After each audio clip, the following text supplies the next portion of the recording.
में अगर आप रोज गंगा का जल शंकर को नहीं चढ़ा सकते तो शिव महापुराण कथा कहती है, स्कंद पुराण कहती है, विष्णु पुराण कहती है, गर्ग संहिता कहती है, गीता पुरुष गोरखपुर का कल्याण का गंगा अंक कहता है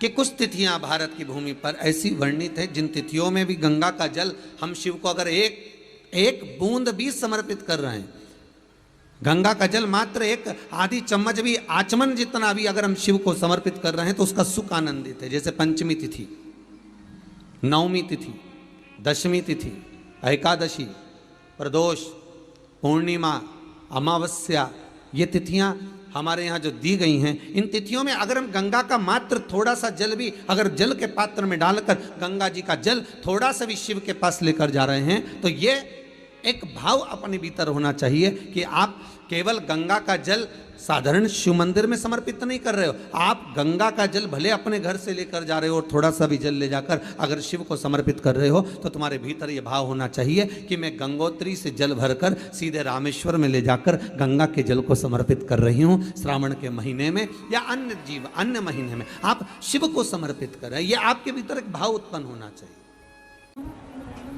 7 स्थान शिवलिंग के बताए हैं जहां पर भूल से भी अगर कोई चंदन की उंगलियां लगा देता है, 7 स्थान ऐसे हैं जहां चंदन की मात्र उंगलियां लगा देने से ही शिव पितृलोक के पितरों को मुक्ति प्रदान करके वैकुंठ लोक का निवास दे देते हैं। 7 स्थान।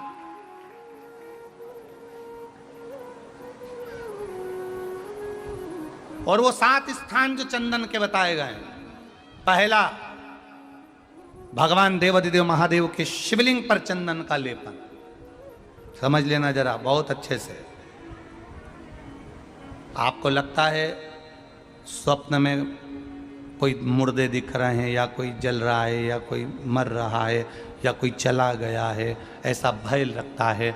बच्चों को मानी भेजूंगी ऐसा हो जाएगा, पति को मानी भेजूंगी ऐसा हो जाएगा, कोई हमारे कोई गलत तो नहीं कर रहा है, आपको लगता है। 7 स्थान चंदन के बताएं महाराज। पहला शिवलिंग, दूसरा जहां गणेश जी का स्थान है, मालूम है ना सबको, जम के बोलो जरा, मालूम है ना सबको, जहां गणेश जी का स्थान है वहां अलग से गणेश जी बैठे, वहां नहीं। शिवलिंग में जलाधारी के ठीक सामने राइट में गणेश, लेफ्ट में कार्तिकेय, बीच में अशोक सुंदरी। तो पहला चंदन बाबा के शिवलिंग पर, दूसरा गणेश जी पर चंदन की उंगली, तीसरा षडानंद कार्तिकेय पर चंदन की उंगली, चौथा अशोक सुंदरी पर चंदन की उंगली, पांचवा जलाधारी पर चंदन की उंगली, छठा जो शिवलिंग का जल बह रहा है इसके ठीक विपरीत की ओर चंदन की उंगली, और 7वां चंदन नंदी के मस्तक के ऊपर जो 2 सींग लगे रहते हैं उस पर चंदन की उंगली।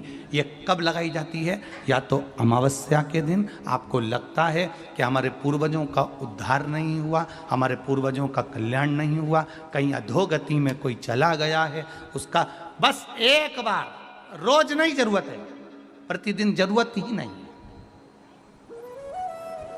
महीने में एक बार अगर अमावस्या के दिन भी आपने चंदन के थोड़ा सा चंदन अगर मेरे देवाधिदेव महादेव को 7 स्थान पर समर्पित किया है।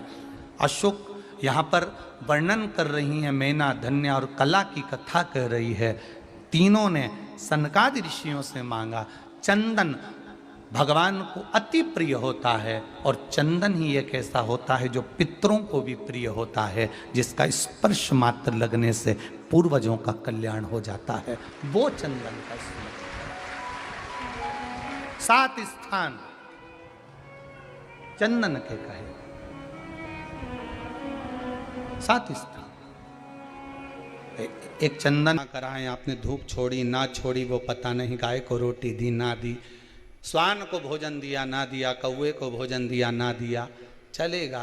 पर जिस दिन अमावस्या के दिन पितृपक्ष समाप्त हो उस दिन प्रदोष काल में प्रदोष के समय पर, प्रदोष काल में शाम के समय पर जाकर किसी भी नदी, तालाब, बावड़ी, कुआं, कहीं ना कहीं जो आपके पास में हो, वहां पर एक घी का दिया, बत्ती का मुंह दक्षिण की ओर कर कर अवश्य जला कर जाना। सारे पितृदोष समाप्त हो जाएगा, सारा पितृदोष समाप्त। अमावस्या के दिन किसी भी जलाशय के पास में, नदी, तालाब, बावड़ी, कुआं, जो आपके शहर में, आपके गांव में, आपके नगर में हो, वहां जाकर लगा दे। अगर नदी, तालाब, बावड़ी, कुआं नहीं है तो पीपल का वृक्ष हो या बेलपत्री का वृक्ष हो या बट का वृक्ष हो, उसके नीचे लगा दो प्रदोष काल में। पर अमावस्या के दिन लगाएं जरूर। क्यों? क्योंकि अमावस्या 16 दिन तक पितृ मृत्यु लोक में आने के बाद में भोजन ग्रहण करते हैं। अमावस्या के दिन पितृ शाम के समय प्रदोष काल में शंकर भगवान का नाम जाप कर कर नदी, तालाब, बावड़ी पर पानी पीने जाते हैं। वहां से जल का आचमन कर कर पितृ अपने लोक को चले जाते हैं प्रदोष काल के समय पर। इसलिए प्रदोष काल में जलाशय के पास में, बावड़ी, कुआं, नदी, तालाब के किनारे पर दिया लगाया जाता है दक्षिण की ओर मुख कर कर बत्ती का। तो पितृ आशीर्वाद देते हुए जाते हैं कि फलो फूलो, आगे बढ़ो, उन्नति करो, तरक्की करो। ये पितरों का आशीर्वाद रहता है। पितृदोष बताया है या वास्तु दोष का स्मरण बताया है। घर में सब दूर घुमाकर अपने परिवार का हाथ का स्पर्श कराकर पीपल के पेड़ के नीचे खड्डा खोदकर उस बेलपत्र के उस फल को दाब दीजिए, उस फल को उसमें दबा दीजिए। महाराज केवल एक अमावस्या करना रहता है, पितरों के दोष से मुक्ति मिलती है और हमारे घर के कार्य सफल होना प्रारंभ हो जाते हैं। कार्य की सफलता होती है, कार्य में सफलता प्राप्त होने लगती है। हम तो कई बार कहते हैं महाराज जी, अगर ऐसा लगे किसी औषधि को आप ले रहे हैं, मालूम पड़े कि औषधि आपको लग नहीं रही है, शिव महापुराण की कथा करेंगे, मान लो औषधि आपको नहीं लग रही, आपने औषधि बहुत दिनों से ले रहे हो, कोई दवाई, मान लो आप किसी भी दवाई को ग्रहण कर रहे हैं और वो औषधि लगी नहीं रही है, वो शरीर को लगी नहीं पा रही और आप ठीक ही नहीं हो पा रहे, 15 दिन हो गए, 8 दिन हो गए, बताओ, उतना की उतना ही कैटरीना है, उतना ही उतना अपना भरा हुआ, वही की वही लीवर, वही की वही किडनी, वही की वही स्मरण, सभी कुछ वही वही है, उतने की उतना ही। बीपी भी ऊंचा नीचा चल रहा है पर लेवल में नहीं आ रहा, शुगर भी लेवल में नहीं आ रही, तो प्रयास करा करो महाराज, बेलपत्री के फल का जो गुर्दा है, अंदर का जो भाग है फल का, उसको पानी में गला लीजिए और प्रदोष की प्रदोष, कम से कम प्रदोष नहीं हो और बीमारी जरा दवाई लगी नहीं रही हो तो बिना प्रदोष के भी कर सकते हो, उसको पानी में गलाइए। आधा घंटा पानी में, जैसे आपको सुबह मंदिर जाना है 10 बजे, तो सुबह स्नान कर कर कम से कम 6:30-7 बजे उसको पानी में गला दीजिए और उस बेले के फल का गुर्दा सा गला हुआ पानी शिव जी को ले जाकर समर्पित कर दीजिए। महाराज उस पानी में से थोड़ा सा 1 चम्मच पानी शिव जी पे चढ़ा हुआ लेकर आ जाइए। उस पानी को जो बीमार व्यक्ति है उसको औषधि देने से पहले मात्र आधी चम्मच से भी आधा चम्मच उसको दे दीजिए।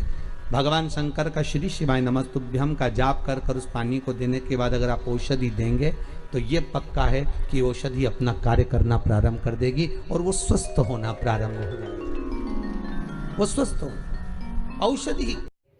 श्री शिवाय नमस्तुभ्यम। हर हर